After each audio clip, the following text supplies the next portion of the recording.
જીતુ લે સિંગ ખા. જીતુ ક્યાં ખોવાયેલો છે તું? આ જુઓ, ખબર નહીં આ દુનિયામાં શું ચાલી રહ્યું છે જ ખબર નથી પડતી. એક બાજુ દુનિયા પ્રગતિ કરે છે, લોકો ચાંદ ઉપર પહોંચી ગયા, અને એક બાજુ દુનિયામાં અધોગતિ ચાલુ છે. આખી દુનિયા નશાના રવાડા ચડી ગઈ છે. ખબર નહીં આ દુનિયાનું શું થશે ને આ બધા દૂષણો ક્યારે બંધ થશે.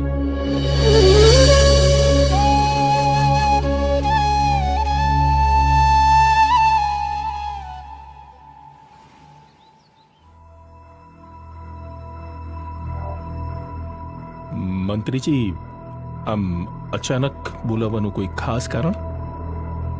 અચાનક ઇલેક્શન માથે છે રાજન શેઠ. ને જે સંબંધ નિભાવવાનો તમે વાયદો કર્યો હતો એ સંબંધ નિભાવ્યો નથી હજુ સુધી.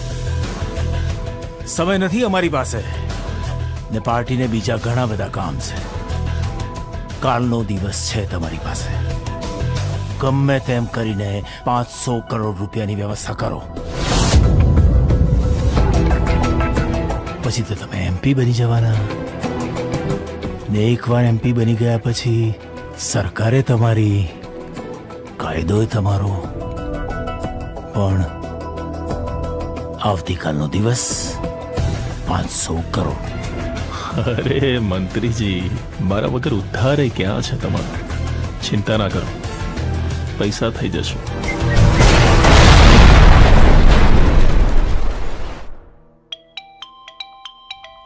એક minute. Hello boss, godown blast થઈ ગયું છે. વોટ? વિક્રમ વિક્રમ વિક્રમ!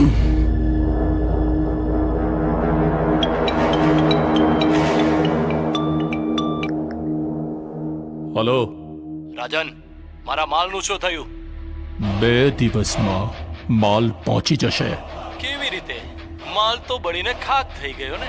અરે, જો માલ ના પહોંચાડી શક્યો ને તો તારા રૂપિયા પાછા તારા મોં પર મારીશ. ના રાજન ના, મારે રૂપિયા નહીં, મારે તો માલ જોઈએ, માલ. 48 કલાકમાં માલ પહોંચી જશે. 48 નહીં, તને 72 કલાક આપ્યા, પણ મને મારો માલ જોઈએ.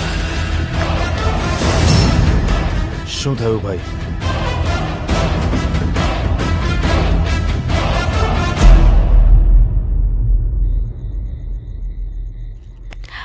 જીતુભાઈ, હા, જ્યારે આ વિક્રમભાઈ અને રાધાના લગ્ન થઈ જશે ને ત્યારે વિક્રમભાઈ તમારી સાથે નહીં રહે ને આખો દિવસ?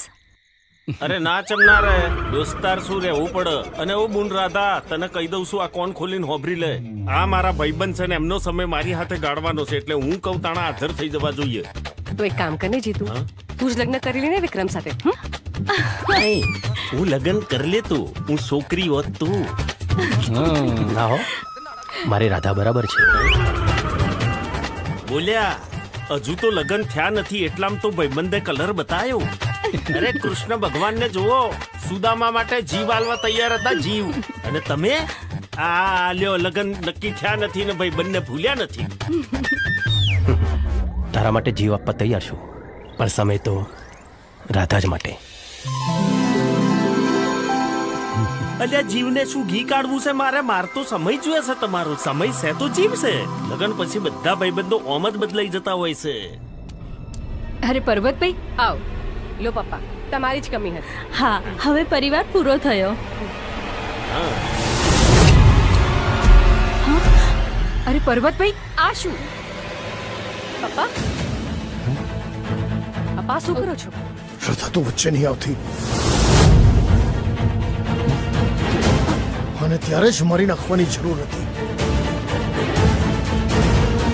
પપ્પા શું બોલો છો તમે? બસ બસ, વિક્રમને અમારા ધંધાની ખબર પડી ગઈ છે. આખા ગુજરાતમાં અમે ડ્રગ સપ્લાય કરીએ છીએ.